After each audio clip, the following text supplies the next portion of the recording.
I've been thinking about how we are to come to terms with the reality that we always fall short of who we could be. How do we stop our conscience from devouring us? The immediate answer is perhaps that we should conduct ourselves in a manner that our future selves would approve of. As the Austrian psychologist, author, and Auschwitz survivor Viktor Frankl frequently said, imagine that you're living for a second time, and at the first time you'd acted as wrongly as you're about to act now. But we know that it just isn't that simple, and then there's the very real fact that there are countless other ideals and standards in our lives to which we are subjected and which we also constantly fall short of. I think that many people today have gotten the solution to such problems wrong. That is judging by their actions, so it could be consciously or unconsciously. I'm not saying that they've consciously made the decision that this is the solution to the problem, but judging by the actions of many today, I feel that they might be trying to solve this problem in the wrong way. And so, I thought that by creating this video and offering my perspective as honestly and humbly as I can manage, I perhaps might be able to help some people out. And so I'm going to talk about how I attempt to come to terms with my shortcomings in this video. Allow me to first set the frame for this discussion. So I stated that I think that many people today have gotten the answer to such questions or the solution to this problem wrong.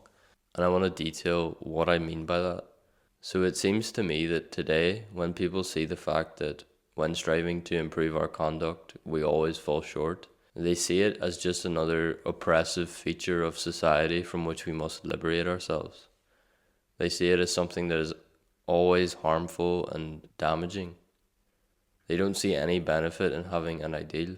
It seems that many believe that freedom can only truly exist if we are free from all taboos and boundaries in our behavior.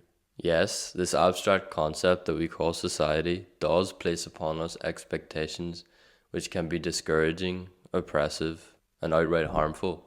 And from such expectations, we truly must liberate ourselves. So for example, many of the people around us can be ruthlessly judgmental, and they could learn a lot from Christ's teaching in the Sermon on the Mount. This is from Matthew chapter 7 verse 3. Christ says, "Why do you look at the speck of dust in your brother's eye and pay no attention to the plank in your own eye?"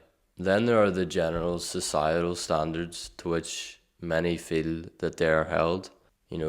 A prime example in today's society would be body standards and beauty standards, both female and male now. And we receive constant reminders of such standards on social media, and they can certainly be really quite harmful. And throughout the past, many different standards in society have existed. Here in Ireland, they were particularly related to the institutions of church Christianity. Elsewhere, there were many standards that you might have been expected to uphold due to your position or class or whatever it may be. Another good example, which seems to be present in all societies of all time periods, would be the expectation to serve in the military. Many recognize such things as the essence of tyranny, and I would be inclined to agree. However, there is a crucial distinction that we must make here. Whilst external standards forcibly placed upon us by society, by the people around us, are not good, throwing out all standards, throwing out our ideals, is not a good solution. I'm sure that we can all agree that we would prefer stunningly beautiful women to continue to exist, despite the fact that they might remind us that we are not stunningly beautiful, or perhaps they remind us that we can never be a husband to such a woman. Despite that fact, we still want them to exist. We cannot rid ourselves of our consciences in this manner. However, it seems to me that many today have decided that the answer to our question of how do we come to terms with our shortcomings is we should remove all external ideas and standards, because in so doing, no one will ever fall short in any way ever again. I appreciate that very few, if anyone, would consciously acknowledge that they are trying to solve this problem in this manner. However, I believe it's apparent in how they conduct themselves, and I will get on to that and go into more detail on this idea later. So as I'm sure you know, such a solution is neither feasible nor desirable. It is impossible to remove all negative emotion from human experience, which is what this is an attempt at on a more fundamental level. It's impossible to not value some things more than others. It's impossible to do anything if you don't have any standards at all. A world without ideals simply cannot and will not exist. Rather than removing ideals, what the people that I am talking about here will do is replace the external standards that are forced upon them in society with the standard that they can just do as they please. That is still a standard. You're still conforming your behavior to a certain pattern. You're still valuing some things more than others. You're still valuing immediate gratification of whim rather than other things. You might ask, why is this bad? Well, the reason that this is bad is because if everyone were to prioritize an avoidance of negative emotion for themselves, in other words, if everyone were to prioritize what they want right now, the fact that we are inextricably tied to other people would result in countless, even infinite situations where one person getting what they want gets in the way of someone else getting what they want. Their conflicting goals would inevitably clash, and the world would become a power struggle. Whoever is more powerful would get what they want, and whoever has less power wouldn't get what they want. Necessarily this would happen, however unintentionally. However much you want to be free from responsibility and to just do what you want, such desires just result in tyranny. Not everyone can get what they want, because if I get what I want, then perhaps you won't get what you want. And then if you extend that up to the whole of society, then there's going to be the most powerful people getting what they want and the least powerful people getting absolutely nothing. That's where this worldview of I just want to do what I please leads to. That's what it leads to. And so we must accept that standards outside of ourselves are vital. Now, it's likely that all of this sounds blatantly obvious to you. And I want to come back to that point I said I would elaborate on about people not consciously acknowledging that these are the life philosophies or ideas to which they subscribe. So we know that life is never going to be all pleasure and no pain. We know that. And you and I and the majority of people will recognize this as reasonable human beings. We will recognize that we need to take others into account. We need to take the future into account. However, our actions may say otherwise.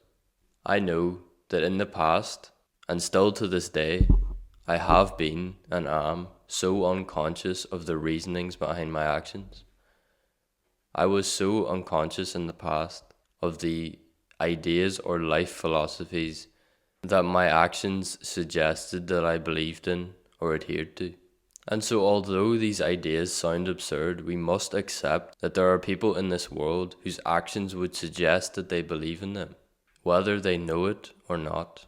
Whilst the absurdity of these ideas seems obvious to our faculties of reason, what isn't always obvious are the true intentions of our actions. And so I think that at least some of the people who act particularly selfishly perhaps don't even know it, and that some self-examination and introspection would be the solution. I made a video titled "You Don't Know Yourself as Well as You Think," a link to which should appear on the screen now, and that video goes into more detail about these ideas. And so if you find this interesting or you think that that would be valuable to you, I would suggest that you go and watch it. If you've never examined your intentions before, I really think it could be of value. These ideas revealed to me and continue to reveal to me that many of the things that I do are guided by selfish desire. They are guided by those very principles that I profess to be obviously irrational and quite frankly evil. Now, one must also recognize that there are some people in this world who are so furiously fueled by resentment and malice. There are some people in this world who genuinely don't believe that stunningly beautiful women should continue to exist, that their existence isn't justified because of the fact that they remind them of their inadequacy.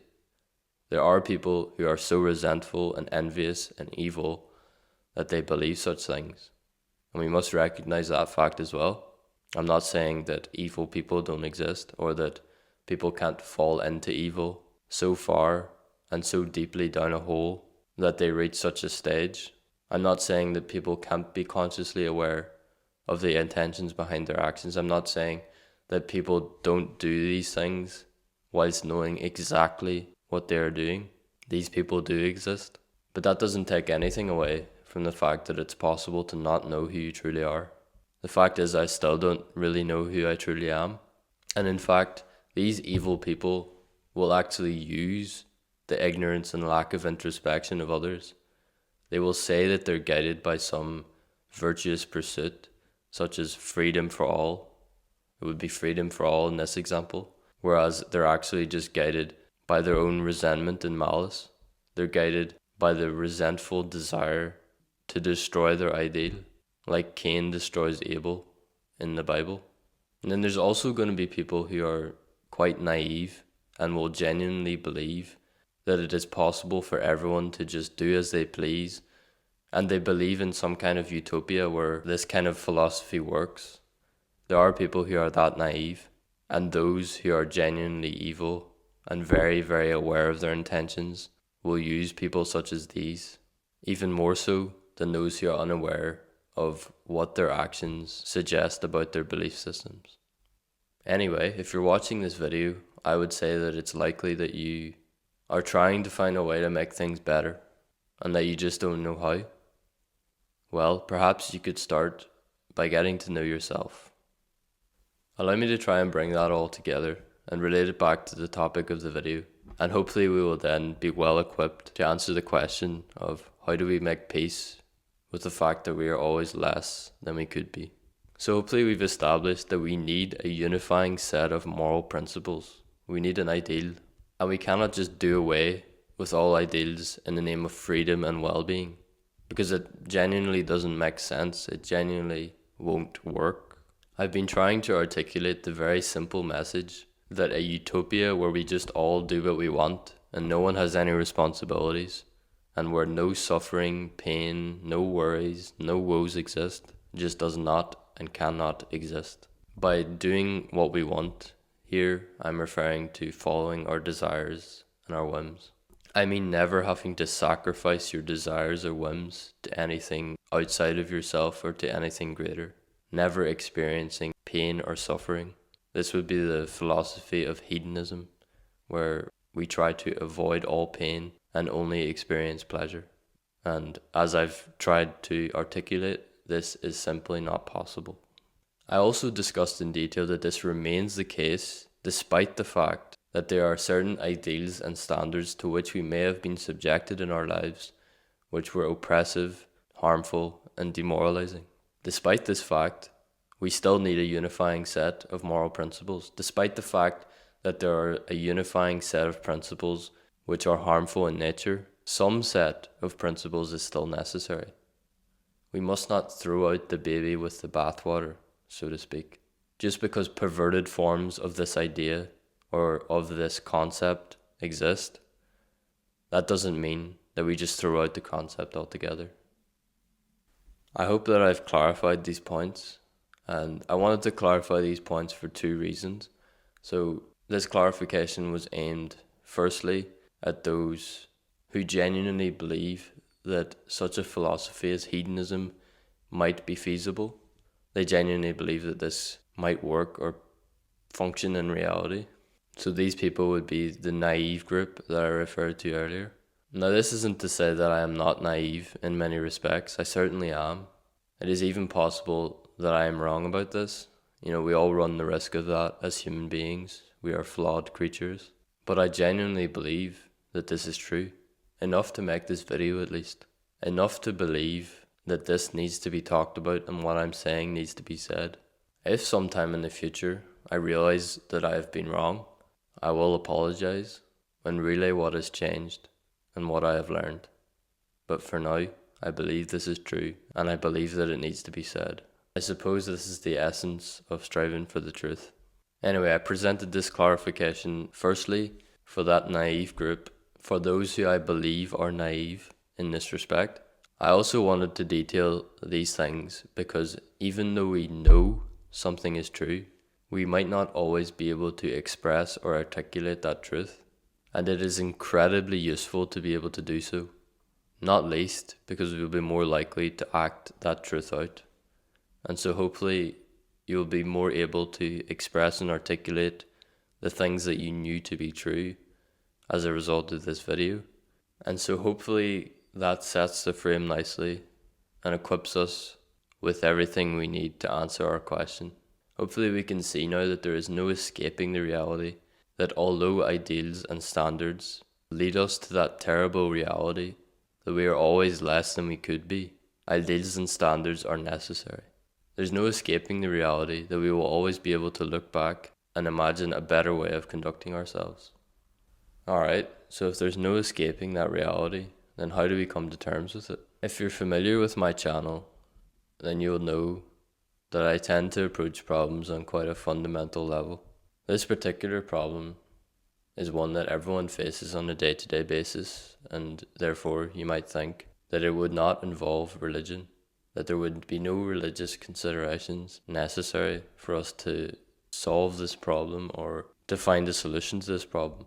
I suppose it seems this way to some people because they think that religion is a concept which is detached from reality. Perhaps I get this impression falsely. Perhaps the impression that I get of how people view religion is unfounded. I don't know, but my opinion on such matters is irrelevant nonetheless. What is relevant is that any question related to how we should conduct ourselves is fundamentally a religious one. How is that, you might ask? Well, religion is most aptly defined according to many of the world's greatest ever minds, such as Leo Tolstoy and Carl Jung, as encompassing both how man exists in relationship to the infinite and how he should act as a result of this relationship. The second juncture immediately follows from the first, because once we define our place in the world, then we must define how we should act within it. Religion is not something we can do away with or live without, and there's no getting away from that fact.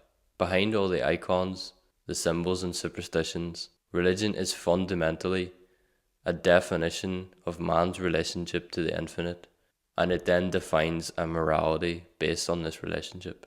That's what religion is. It's not some silly superstition, nor is it something that you can decide to live with or without. It's necessary. You might not refer to the religion that you follow as a religion, but if it defines how you exist and how you should act, then that's what it is. That's the definition of religion. So any answer to our question that is provided will contain within it some religious assumptions, some assumptions about the structure of reality and how we should act within that reality, some assumption about our place in the world as human beings.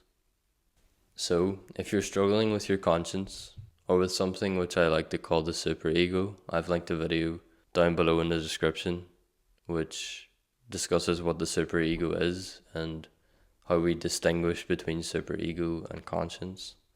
So if you want to know more about that, you can go watch that video. But if you're struggling with conscience, if you're struggling with superego, if you're struggling with external standards forcibly placed upon you by society or by the people around you, the best advice I have is for you to consciously define your place in the world. The best advice I have is that you embark on the adventure of life in its totality, which is to discover and fulfill the will of God. Then, the standards which appear in our lives can be judged from a different perspective. The people around us are not God. Society is not God. These sources do not possess infinite knowledge or absolute truth. But when we proclaim that God is dead, just like Nietzsche did, then something will have to inevitably rise up and fill that void. Whether we like it or not, we are going to give something the power of a God. Why not decide to give that to the ineffable and unknowable, to something that we can never know the nature of, even if it be an abstract concept such as the good or truth, even if we choose to define the infinite in that manner? We can then look at these standards in our lives and choose to accept or reject them by honestly and humbly discerning to the best of our abilities whether or not they are aligned with the will of God or with the good or with that which is most real. however you wish to define or name that which is infinite. This isn't accepting or rejecting these standards in service of our whims, which we have hopefully decided does not work. This is rejecting or accepting them in service of something greater than our desires and whims, something greater than personal satisfaction. Doing this is 1,000,000 times harder than deciding to do away with sacrifice and to just do as you please. It's even harder than accepting those oppressive standards that were being forced upon you. If you hoped for an easy solution to this problem, I'm sorry to disappoint you, it doesn't exist. You're going to have to suffer a great deal in this life, and you can either endow such suffering with meaning, or we can try and fail to avoid all suffering by fulfilling our desires and whims. Suffering and pain and death are coming to you regardless, and I guess you'll know that if you're struggling to be reconciled to your shortcomings, if you're struggling to make peace with always being less than you could be. I can continue to present arguments and reasonings that help me in my life, but they can only aid you insofar as we are similar, and we know that every individual is unique. And so I truly believe that the best advice that I can give you, when I'm being honest, when I'm being truthful and humble, and rejecting the desire to sound smart, rejecting the desire to continue to present reasonings and stroke my ego, the best advice that I think I can give is for you to be consciously engrossed in the adventure of discovering your purpose and to act out whatever you find in your own life. Hopefully through this process, you can stop caring about the opinions of others. You can stop caring about the standards of society. You can distinguish between superego and conscience, and perhaps you can fulfill the will of God to the best of your ability. Now you will inevitably still fall short of the glory of God. You will even still do things misaligned with your own conception of your purpose, with your own conception of the will of God.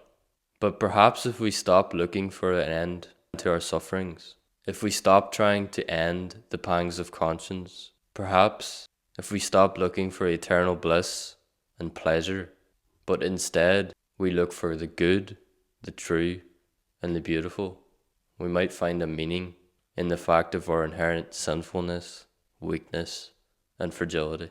Maybe we will find eternal bliss if we only stop searching for it, if we only stop worshipping it, and instead voluntarily sacrifice everything in service of the good, the true, the beautiful, in service of God, in service of that which is most real. Who knows? You'll have to figure that one out for yourself. I leave you with Christ's words from Matthew chapter 16, verses 25 and 26. For whoever wants to save their life will lose it, but whoever loses their life for me will find it. What good will it be for someone to gain the whole world, yet forfeit their soul? Or what can anyone give in exchange for their soul? Thank you so much for watching, and God bless.